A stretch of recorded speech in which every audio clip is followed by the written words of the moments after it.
sur History News, je suis Sandrine avec toujours Jérôme et on se retrouve pour un nouvel épisode de Tintin. Bon, bonsoir à tous et à toutes. Donc on tourne cette vidéo-là, cette spéciale Tintin numéro 2, on la tourne en même temps que on vient de tourner la spéciale numéro 1, on tourne la spéciale numéro 2 de suite, parce qu'on avait beaucoup d'éléments, donc voilà, c'est pour ça qu'on est toujours habillé pareil, donc ne vous offusquez pas, hein, on reste pas habillé comme ça toute l'année.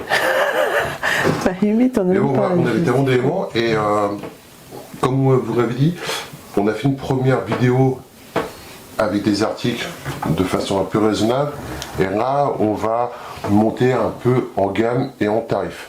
Là c'est du très lourd. Surtout le premier qui va vous donner un exemple de la fureur de ces collectionneurs. Des tintinophiles. Des tintinophiles. Donc, encore une fois, abonnez-vous à la chaîne. Merci de tous vos commentaires. Merci d'être de plus en plus nombreux à nous suivre. Ça nous fait extrêmement plaisir.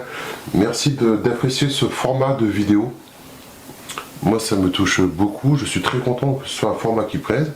Oui, parce que c'est Jérôme qui a eu l'idée, donc c'est vrai que ça lui tient à cœur que cette version-là, ce format marche bien en fait. Donc voilà, donc n'hésitez pas à vous abonner, à liker, c'est ça qu'on dit ?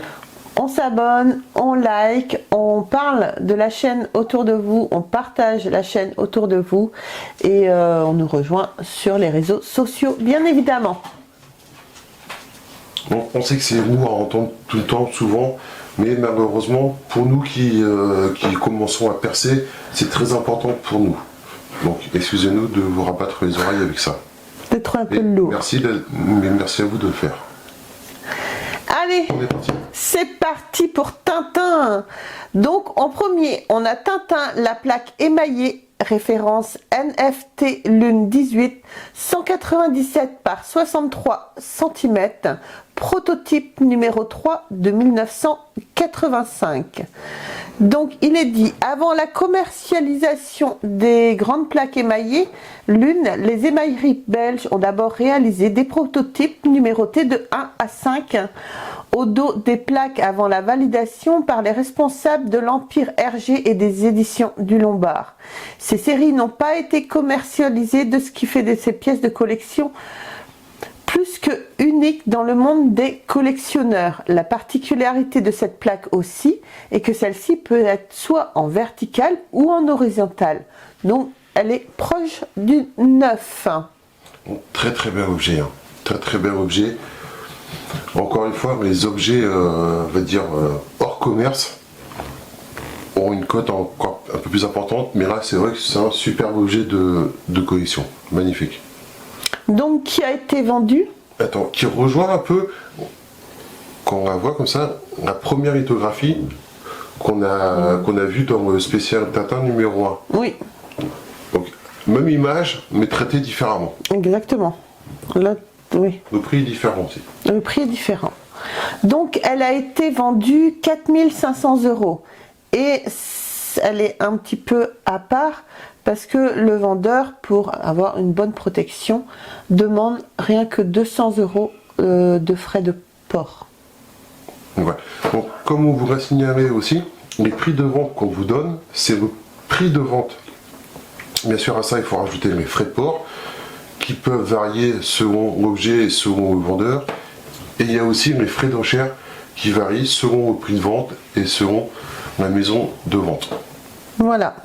Donc je voulais quand même donner les dimensions. Elle fait 197 par 63 cm. Ah, très bel objet. Très bel objet. Donc en route pour le deuxième objet, chérie. Alors ensuite, deuxième objet, c'est la statuette Faribol Moulinsart 44023 Tintin et Milou cosmonaute sur la Lune, collection Lune de 2018. Alors, limité à 2000 pièces avec certificat et boîte d'origine. Elle fait 19,5 cm par 7,3 cm en résine. Ça, tu vois, chérie, ce sont des figurines qui iraient très bien avec notre fusée. Pardon. Ouais. Ah si. Mais non. Ah si. Non, non. Si. Non, elle a été vendue 603 €. Mais elles sont magnifiques. Elles sont superbes. Elles sont magnifiques. Ouais. Sachant que c'est des figurines qui sont très dures à trouver. Il y en a combien? 2000 pièces. Bon, non, 2000 pièces, c'est encore assez raisonnable. Oui, ça va. Mais non, ça irait bien avec notre fusée. Ouais, je serais assez tenté de... Non? Non. Non. Voilà. Allez, au suivant. Ensuite, nouvel objet, statuette Faribol 44 024 ad hoc et tournesol lune de 2019. Alors, limité à 1500 exemplaires en résine avec certificat et boîte d'origine. Les dimensions, c'est 21 par 22 par 18,5. Collection Luna. Question quoi? Luna. Luna. Donc, très belle pièce qui va bien sûr complémenter celle qu'on a vue juste avant, non? Oui. Très belle pièce, superbement réalisée. Elles sont magnifiques ces pièces-là. Moi, je serais assez tenté de pouvoir les acquérir, mais bon, le tarif et la rareté de ces pièces-là font que ce ne sont pas des pièces qu'on peut se procurer facilement. Elle a été vendue combien, chérie? 480 €. Un petit peu moins cher. Oui. Oui. Non, non, franchement, encore une fois, on peut trouver que c'est cher, mais pour un travail de cette qualité-ci, je trouve, et encore une fois, les collectionneurs de Tintin, ce sont des fous furieux. Enfin, dans le bon sens. Ah hein. oui. Attention, c'est pas péjoratif ce que je dis. Donc ce sont des fous furieux, et en fin de compte, tout le monde, ils vont tous se battre pour essayer de m'acquérir. Donc pour moi, il y a les collectionneurs de Tintin, et après, il y a les autres collectionneurs qui viennent se rajouter à ça. Donc ce qui commence à devenir très compliqué pour pouvoir acquérir de telles pièces, quoi. Oui, carrément. Carrément. Donc voilà, on passe à la suite. Bien sûr. Alors ensuite, autre objet de Tintin, Tintin le tome 17, on a marché sur la lune B11 cartonné EO de 1900, édition originale, pardon, de 1954. Donc plat et dos de belles couleurs, propre, en très bon état, coin appuyé, coin supérieur légèrement frotté, coin inférieur, pardon, davantage frotté, quelques traces de lecture, quelques traces de plis, pas d'écriture ni déchirure, l'ensemble du cahier est parfaitement solidaire. Ah bon, parfait état, moi je trouve qu'il est un peu quand même, il est un peu usé quoi. Ouais. Mais bon, un album de 1954 et un album assez mythique de la collection de Tintin. Donc un très bel album qui s'est vendu à combien, chérie? À 390 € et qui est coté au niveau du BDM. Donc là vous avez la version mat qui est à 600 € et vous avez la version brillante qui est à 700 €. D'accord, je pense que les codes sont... Enfin, je pense que normalement... Ça, c'est pour un très bon état aussi, hein, ce qui n'est pas le cas... Non mais je pense qu'un album de Tintin en très bon état se vend beaucoup plus cher que ça encore, quoi. Oui, bien sûr. Après ça c'est juste les cotes officielles, hein. Après il y a les ventes qui vont au-delà. Encore une fois, il n'y a aucune garantie sur le prix des ventes. Non, c'est ça. juste des indications. Exactement. Qu'est-ce qu'on a après, chérie? Ensuite, on a Tintin, album à colorier Sabena, l'île Noire, agrafé de 1976. Donc, rare album à colorier Tintin, l'île Noire, réalisé pour Sabena, Capitaine Blue Sky en 1976, Casterman, très bon état. Un petit pli dans le coin inférieur droit de la couverture et légère tache sur la couverture sous le texte album à colorier.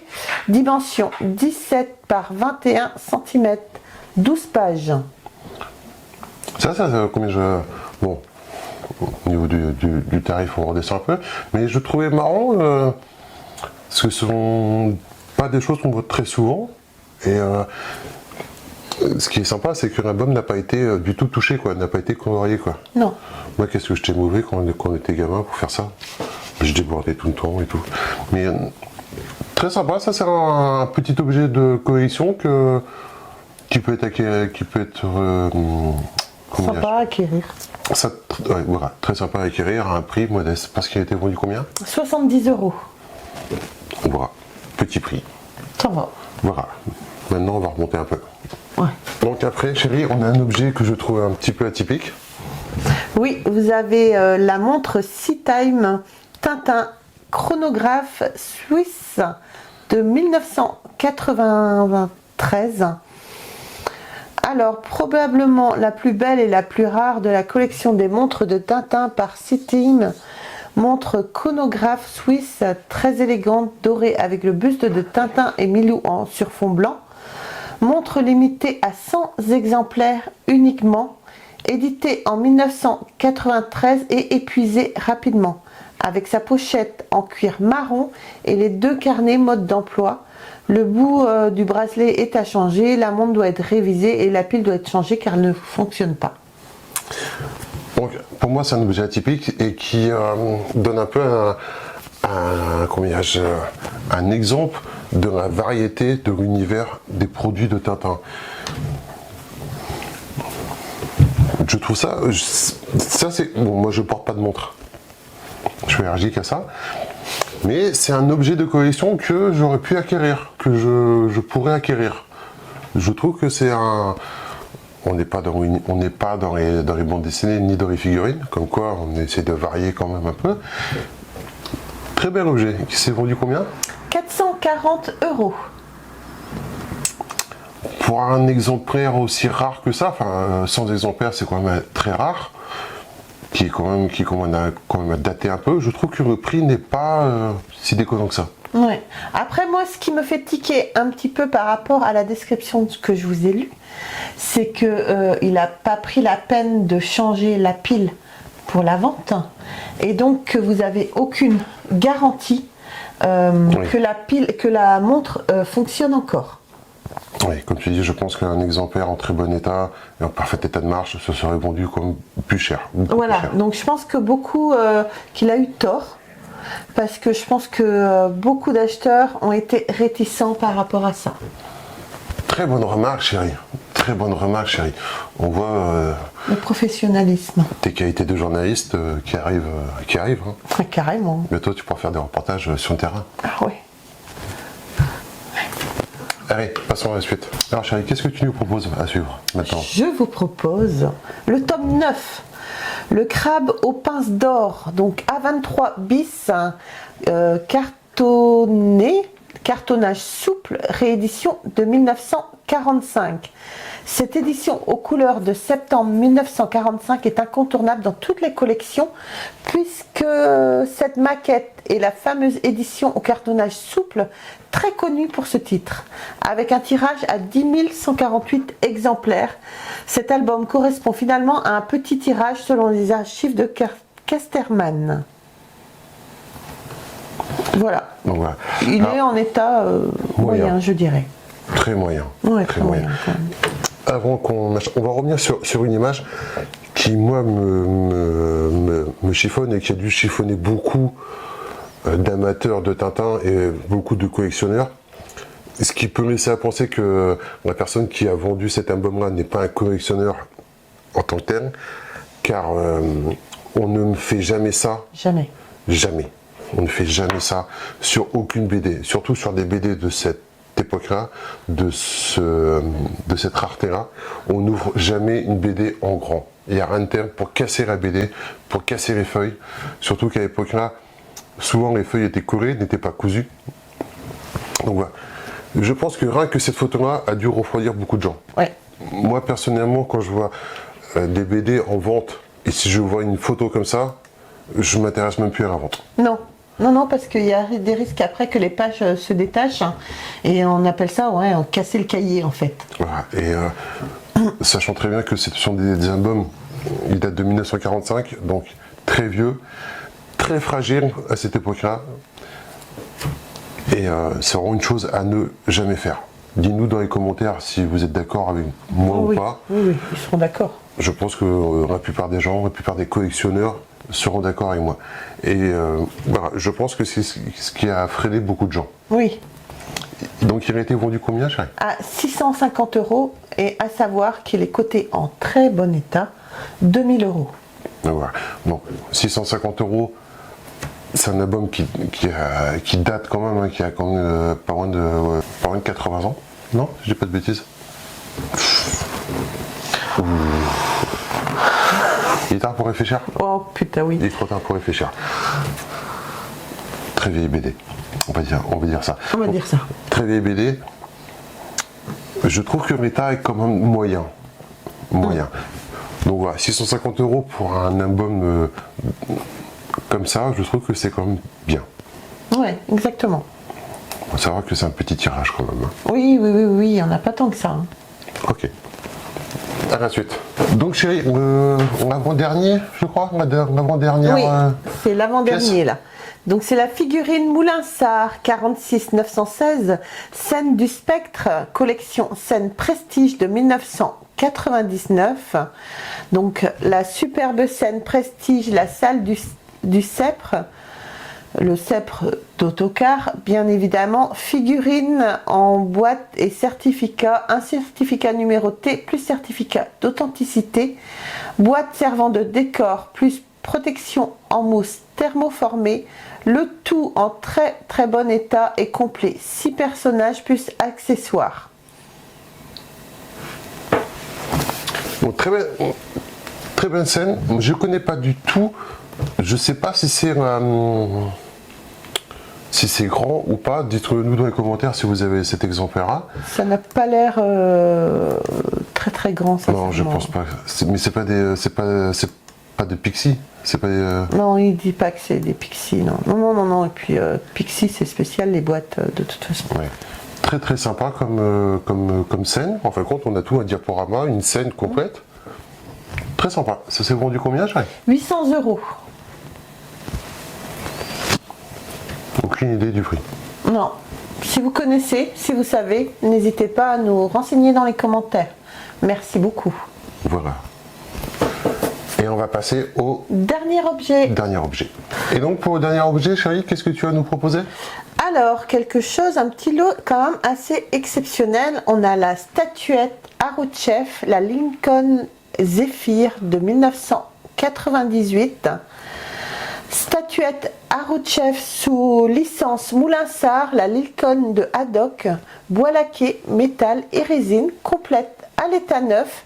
Le véhicule est composé d'une pièce qui comporte l'habitacle, le capot et le coffre, sur laquelle est collée une capote, 2 pare-chocs et un pare-brise et des phares. La carrosserie est recouverte d'une peinture beige pour voiture qui conserve sa brillance. Cette version comporte 3 personnages, Tintin, Haddock et Milou. Donc magnifique figurine. Donc Khrouchtchev, donc bien sûr, toutes ces figurines-là n'ont plus, c'est un sujet un peu tabou ou un peu compliqué, mais voilà, la famille, je crois que c'est les descendants, ceux qui s'occupent de l'héritage de Tintin, ont verrouillé le truc, et en fin de compte, tout ce qui concerne Tintin maintenant est aux éditions Moulinsart. Donc toutes les figurines, style les figurines de Khrouchtchev, ont été produites, ne seront plus jamais produites. Ce qui explique un peu la rareté de ces produits et le prix que ça engendre. Et donc cette petite voiture a été vendue combien, chérie ? 2800 €. Voilà, 2800 €. Je peux pas mettre ce prix-là dedans. Non. Mais c'est une très très belle voiture. Il donne la dimension ? Alors, la dimension... Non, il la donne pas. Je pense que c'est quand même des objets de belle taille. Hein, quand même. Ouais, je pense que c'est une belle pièce trucs, hein. là. Ouais. Si vous connaissez la taille, dites-nous dans les commentaires. Merci. Merci d'avance. Et donc voilà. Ce qui va conclure cette deuxième spéciale Tintin. J'espère que cette vidéo, cette émission vous aura plu. Donc je pense que au vu des commentaires, on en fera d'autres. Non ? Oui. On en fera d'autres. J'espère que C'est un concept qui plaît à tous et à toutes. Bien sûr. Et voilà. Le mot de la fin, chérie? Le mot de la fin, ben, comme d'habitude, hein, on s'abonne, on like, on parle de la chaîne, on partage la chaîne, on vient nous rejoindre sur les réseaux sociaux. Et sur ce, je vous embrasse très très fort et on se retrouve très vite pour une autre vidéo. Bye. Au revoir.